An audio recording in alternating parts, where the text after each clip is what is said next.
₹10। कोई चंदा मांगने वाला आया तो उसने 5,001 रुपए दिए, और जिसके पास ₹10 थे उसने ₹10 पूरे दे दिए। बताओ दाम किसका बढ़ा? 10। यस, जितना है मन से खुश है, ये इतना ही मेरे पास। ये है सही दान। ये नहीं कि 10 करोड़ में से 5,000 है, थोड़ा सा दान भाई, जरा सा दान। 10 ही थे उसके पास कोई पैसा नहीं है, ₹10 दे दिए उसने पूरे के पूरे। ये है असली दान, ये है मन की सच्ची भावना, पूरा दे दिया, आगे पीछे का सोचा ही नहीं, कुछ बचा के नहीं रखा उनके लिए। पर ऐसे लोग समझेंगे कहां? ऐसे कहां समझेंगे? ऐसी बातें लगता है हमको किताबी बातें। नहीं भाई, किताबी बातें नहीं। ऐसा व्यक्ति जिस दिन आपको मिल जाएगा ना, उसको देख के बाग हो जाओगे, वाह मजा आ गया। ऐसे लोग जब कबीर को देखते थे, स्वामी विवेकानंद को देख लिए, मजा आ गया। जैसे स्वामी विवेकानंद, जिस दिन लोग उनको खाने को देने चले गए, खा लिए। जिस दिन लोग उनको खाने को नहीं देने गए, भगवान चाहता कि उपवास रखो, खुश। दोनों ही कंडीशन है, भगवान को थोड़ी ना खुश है। अब यहां तो लोग उपवास रखते, उपवास रखने के बाद ये भगवान जल्दी से 2 घंटे निकल जाए, खिलाई क्यों, इतना एहसान क्यों कर रहे हैं? उपवास तुमसे नहीं होगा, दूसरों को देख के उपवास मत रखो। जैसे जैनी लोग उपवास रखने लग जाते हैं। अरे जैनी क्या चीज तुमको बताया क्या? महावीर 12 साल में 365 दिन खाना खाए, 12 साल में उपवास उनको लग जाता है। वो ध्यान में बैठे गए, महावीर ध्यान में बैठे कि 30-30 दिन तक ध्यान नहीं है वो व्यक्ति है, तो 30 दिनों तक ध्यान में है।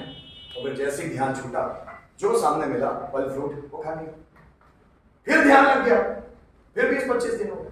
तो वो उपवास थोड़ी रख रहे हैं, वो ध्यान में चले गए, तो उपवास अपने आप रखा जा रहा है। तो लोग उनको देख के नकल मारते हैं कि देखो महावीर ने कितने उपवास रखे। महावीर के बारे में जानते भी हो महावीर क्या कर रहे हैं? महावीर ने सब चीजें छोड़ दी है, तुम सब चीजें पाना चाहते।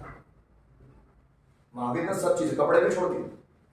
महावीर ये चाहते थे कि इस दुनिया में हम किसी के भी बिना रह सकते हैं। लेकिन बाद में जब महावीर इस दुनिया में जा रहे थे, मरने की नौबत थी, तब महावीर बोले कुछ भी हो यार, ये परमपिता परमेश्वर बहुत दयालु है।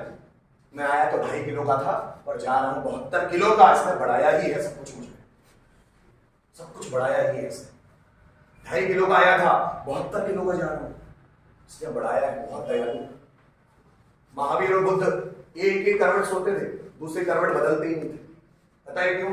वो चींटी ना मर जाए। वो महावीर और बुद्ध है, और हम मरते तो मरते। वो तो छोटे छोटे कीड़े मकोड़ों का भी ध्यान रखते हैं। हम इंसानों की भावना को यूं रोंदते हैं, मर जाए साला कोई हमारे साथ, मरता है तो मर, ये हम। और फिर हम बुद्ध के, बुद्ध आपसे खुश होंगे जो एक चींटी के बच्चे को भी मरने नहीं देते, और आप इंसानों का कत्लेआम किए जा रहे हैं धर्म जाति के नाम। वो खुश होते होंगे?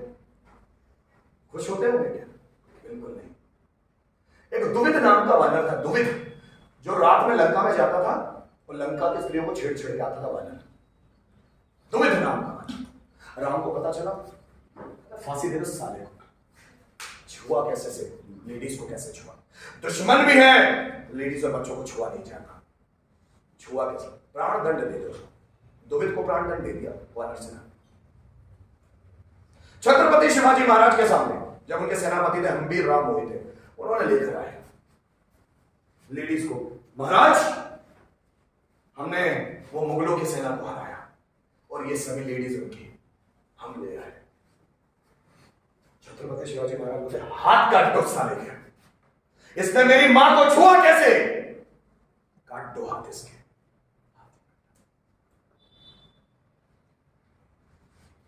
लेडीज सिर्फ मां हो सकती है और बहन हो सकती है, बाकी कुछ नहीं हो सकती। हम उनको छुएंगे, हम तो उनके बच्चे हैं, और उनकी नजरों में छूट गए। एक देसाई बाई थी, मराठा की फौज गई, देसाई बाई और उनका पूरा राज्य को हड़प लिया। देसाई बाई का बच्चा था 8 महीने का, जमा करके लाया गया उनको। महाराज देसाई बाई के पूरे राज्य को हम लोगों ने हड़प लिया है, और ये देसाई बाई और उनका बच्चा कब्जे में। देसाई बाई ने कहा कि महाराज आप मुझे कुछ भी कीजिए, ये मेरा 8 महीने का बच्चा है, इसे मत कीजिए। बोले मां इतनी चिंता क्यों? भांजा है मेरा, ये बहन है तो मेरी, ये कैसे कोई हाथ लगा पाएगा? देसाई बाई का राज्य पूरा वापस करो और मेरे भांजे को वहां पर बिठाओ। ये है छत्रपति शिवाजी महाराज। ऐसे लोग अपना पराया नहीं दिखते, इसलिए लोग परम पूज्य मानते हैं। हम मराठी लोगों में उनको हम भगवान मानते हैं। भगवान हमारे लिए कोई दूसरा भगवान नहीं, भगवान छत्रपति शिवाजी महाराज। पता है क्या? किसी के साथ अन्याय ही नहीं करते, करते ही नहीं किसी के साथ अन्याय। हमको भी उनसे सीखना है, हम सीखते हैं। ऐसे जिस दिन गुण आने लग गए ना, तो ये पर्सनैलिटी डेवलपमेंट होने लग गया। और गुण नहीं है ना, आपके पास स्वेटर है रखा हुआ, आपके सामने वही कुड़कता हुआ नजर आ रहा है ठंड से, स्टाइल मारोगे? निकाल के दे दो सारा, 500-600 का निकालो ले। ऐसी भावनाएं जिस दिन आने लग गई ना, समझ लेना ईश्वर का आशीर्वाद आप पे होने लग गया। इसलिए मेरे पास तो रहता है यार, तू निकाल। ये दिखाने के लिए नहीं देना है, उसकी मदद करने के लिए देना है। जिस दिन ये भावना आ जाए मन से कि जेब में 10 रुपए पड़े और लगता है कि सच में जरूरत है, ले ये भावनाएं जिस दिन आने लग गई ना, समझ लेना आपका पर्सनैलिटी डेवलपमेंट होने लग गया, होने लग गया। ये बुरी चीज है कि अच्छी चीज है जो